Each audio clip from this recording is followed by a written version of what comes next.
L'Apocalypse, un livre scellé de 7 sceaux,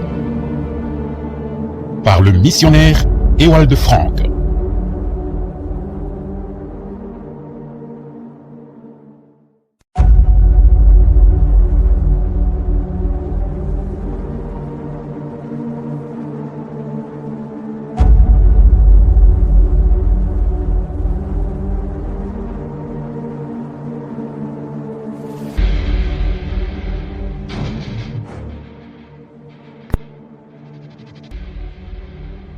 L'Apocalypse, un livre scellé de 7 sceaux, par Ewald Frank.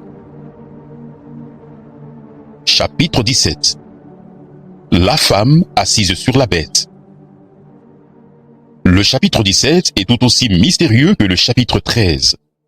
Abstraction faite des symboles connus que nous avons déjà traités dans la partie de l'Apocalypse que nous avons parcourue, nous y trouvons quelques allégories tout à fait mystérieuses. Nous avons ici réellement besoin de la révélation de Dieu pour reconnaître de façon juste et pour comprendre ce qui est caché dans la description symbolique. De nouveau, c'est les notions clés qui nous conduiront à résoudre les symboles.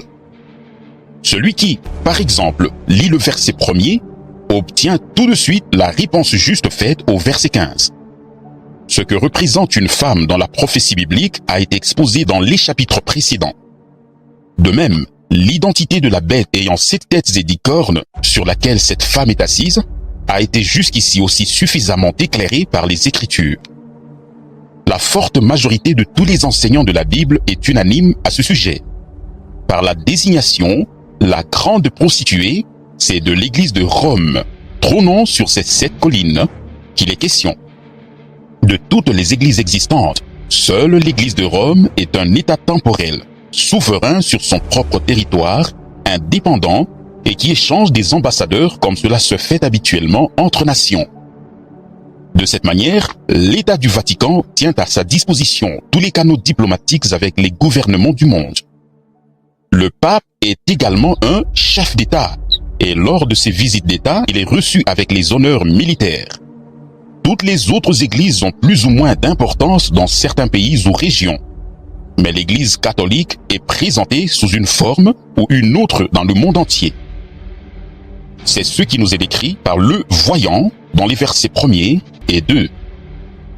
Et l'un des 7 anges qui avait les 7 coupes vint et me parla, disant : Viens ici, je te montrerai la sentence de la grande prostituée qui est assise sur plusieurs eaux, avec laquelle les rois de la terre ont commis fornication, et ceux qui habitent sur la terre ont été enivrés du vin de sa fornication.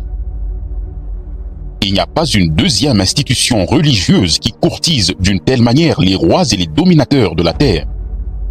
En août 1994, à l'occasion de la conférence sur le peuplement de la terre qui devait se tenir au Caire en septembre, le pape s'adressa à 184 gouvernements et chercha, tout spécialement auprès des pays islamiques extrémistes, un soutien au point de vue du Vatican.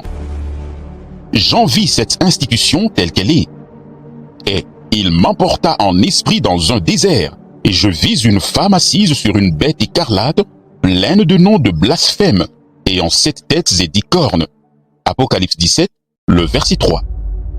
Dans le chapitre 12, la femme fidèle nous a été montrée, laquelle avait reçu la semence divine et enfantait conformément à cela. Dans ce passage, c'est la femme infidèle qui est présentée, elle qui a reçu la semence étrangère. Bien qu'elle soit appelée femme, c'est-à-dire qu'extérieurement elle est considérée comme étant une église et qu'elle a le nom de Dieu à la bouche, tout le système est constellé de noms de blasphème. Le symbole de la femme assise sur la bête ne peut avoir qu'une signification, que la puissance religieuse a la haute main sur la puissance du monde. Cette femme infidèle tient dans ses mains les rênes du pouvoir temporel par lequel elle est portée et qu'elle dirige. Dans la première partie du chapitre 13, nous avons déjà traité tout au long la puissance de cette bête. Le verset suivant nous sert à la mieux connaître. Et la femme était vêtue de pourpre et d'écarlate, et parée d'or et de pierres précieuses et de perles, ayant dans sa main une coupe d'or pleine d'abominations et les impuretés de sa fornication. Apocalypse 17, le verset 4. Bien sûr, Celui qui un jour a visité la chambre des trésors du Vatican sait de quoi il s'agit ici. Longtemps à l'avance, Dieu, par le prophète Ézéchiel, a décrit ce système et il a tout particulièrement dépeint ce personnage qui pense être plus qu'un homme. Ainsi dit le Seigneur, l'Éternel, parce que ton cœur s'est élevé et que tu as dit, je suis Dieu, je suis assis sur le siège d'un Dieu, au cœur des mers, et tu es un homme et non pas Dieu, et que tu élèves ton cœur comme un cœur de Dieu. Ézéchiel 28, le verset 2, voire aussi 2 Thessaloniciens chapitre 2. Par ta sagesse et ton intelligence, tu t'es acquis de la puissance et tu as amassé de l'or et de l'argent dans tes trésors. Par la grandeur de ta sagesse, tu y as, par ton négos, multiplié ta richesse, et ton cœur s'est élevé à cause de ta richesse. Ézéchiel 28, les versets 4 et 5. Tout initié sait que dans la chambre des trésors du Vatican se trouvent des richesses inestimables, et que le Vatican prend des parts par tout cela lui rapporte financièrement, dans les banques, les assurances et dans l'économie en général. Il est dit un peu plus loin dans les Écritures, et il y avait sur son front un nom écrit, Mystère, Babylone la grande, la mère des prostituées et des abominations de la terre. Apocalypse 17, le verset 5. Cette description également ne sera pas portée de manière visible à l'œil naturel. De même qu'il y a avec l'Église le mystère insaisissable et inexplicable de Dieu en Christ, il y a pour faire pendant à cela le mystère de Satan dans l'Église apostate, lequel est également insaisissable et inexplicable. Satan est lui-même une créature de Dieu qui a chuté, mais qui ne renie pas Dieu. La même chose se retrouve avec l'Église apostate. L'état spirituel de cette grande institution avait été révélé au prophète Jérémie. De son temps, déjà, il écrit « Babylone a été une coupe d'or dans la main de l'Éternel, enivrant toute la terre. Les nations ont bu de son vin, c'est pourquoi les nations sont devenues insensées. » Jérémie 51, le verset 7. Malgré l'étendue de sa connaissance, toute l'humanité a été enivrée spirituellement. Un jugement spirituel clair et sobre ne leur est plus possible, tant les faux enseignements ont rendu leur compréhension spirituelle pareille à ce que produit le vin bu en trop grande quantité. C'est pourquoi une orientation biblique ne peut être maintenue que par ceux qui sortent de ce système. Jérémie continue en disant « Subitement, Babylone est tombée et elle a été brisée. Hurlez sur elle, prenez du baume pour sa douleur, peut-être qu'elle guérira. Nous avons traité Babylone, mais elle n'est pas guérie. Abandonnez-la et allons-nous-en chacun dans son pays, car son jugement atteint aux cieux et s'est élevé jusqu'aux nues. » Jérémie 51, les versets 8 et 9. Aucun des réformateurs n'est parvenu à guérir cette grande Babylone. Tous durent laisser en suspens les choses inachevées et ils fondèrent leurs propres églises. Maintenant encore, ce n'est pas possible de le faire. Malgré tout ce processus de transformation qui est en cours, cette institution demeure ce qu'elle a toujours été. Les rajustements apparents, comme aussi les concessions faites sont propres à apaiser tous les protestants, à atteindre les pensées négatives afin que personne n'élève la voix pour mettre en garde contre ce qui se fait. C'est dans ce but que, depuis le Concile de Vatican II, beaucoup de mots du vocabulaire protestant sont employés dans l'Église romaine, bien qu'en réalité rien n'ait changé. Cette grande institution est l'Église mère, et toutes les églises qui sont sorties d'elle sont ses filles, lesquelles retournent maintenant dans le sein de leur mère. Elles ont partiellement en commun les mêmes doctrines ou des doctrines semblables. Tout ce qui les sépare sera surmonté point par point. Ce qu'il y a de fatal en tout cela, c'est que les églises protestantes et indépendantes ne comparent pas ce qu'elles enseignent avec la Bible pour tendre à s'y conformer, mais au contraire, elles s'appliquent seulement à se conformer les unes aux autres. En ce qui concerne le sang des millions de martyrs, il est dit ceci. « Et je vis la femme enivrée du sang des saints et du sang des témoins de Jésus. Et, en la voyant, je fus saisi d'un grand étonnement. » Apocalypse 17, le verset 6. Cette déposition de l'écriture est confirmée par les écrits de l'histoire, et cela tout spécialement pendant les 1000 ans du règne absolu de l'Église d'État.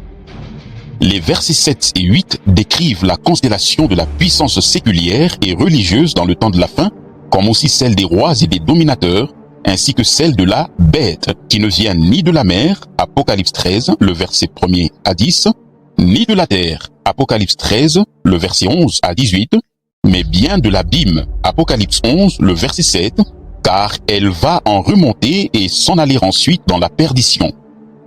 La bête que tu as vue était, et n'est pas, et va monter de l'abîme et aller à la perdition. Et ceux qui habitent sur la terre, dont les noms ne sont pas écrits dès la fondation du monde au livre de vie, s'étonneront en voyant la bête, qu'elle était, et qu'elle n'est pas, et qu'elle sera présente. Apocalypse 17, le verset 8. Au verset 9, il nous est dit, « Ici est l'entendement qui a de la sagesse. Les 7 têtes sont 7 montagnes où la femme est assise. Ce sont aussi 7 rois. La ville aux 7 collines, qui est aussi appelée ville éternelle, est renommée dans le monde entier. Le lieu est donc fixé géographiquement. À part cela, les 7 têtes indiquent le développement qui a déjà eu lieu et en même temps les 7 nations industrielles occidentales dirigeantes. Seule la 8e est mystérieuse car à proprement parler, elle fait partie des 7. Et ici, elle est appelée bête parce qu'il s'agit d'exercer la puissance temporelle. Et la bête qui était et qui n'est pas est, elle aussi, un 8e, et elle est d'entre les 7, et elle s'en va à la perdition. Apocalypse 17, le verset 11. Ce texte est à la fois obscur et clair. Il s'agit ici du plus petit, mais du plus important État à l'intérieur des États de l'Europe unie. De toute façon, tous les dominateurs, en même temps et à la même heure, mettront leur puissance à la disposition de ce seul dominateur, tout à fait à l'extrémité du temps de la fin. Et les 10 cornes que tu as vues sont 10 rois qui n'ont pas encore reçu de royaume, mais reçoivent pouvoir comme rois 1 heure avec la bête. Ceux-ci ont une seule et même pensée, et ils donnent leur puissance et leur pouvoir à la bête. Apocalypse 17, les versets 12 et 13. De même que les 7 têtes indiquent le rôle de guide des pays occidentaux, ainsi les 10 cornes indiquent les pays de l'État de l'Europe. Ceux-ci combattront contre l'agneau, et l'agneau les vaincra, car il est Seigneur des seigneurs et Roi des rois. Et ceux qui sont avec lui, appelés et élus et fidèles.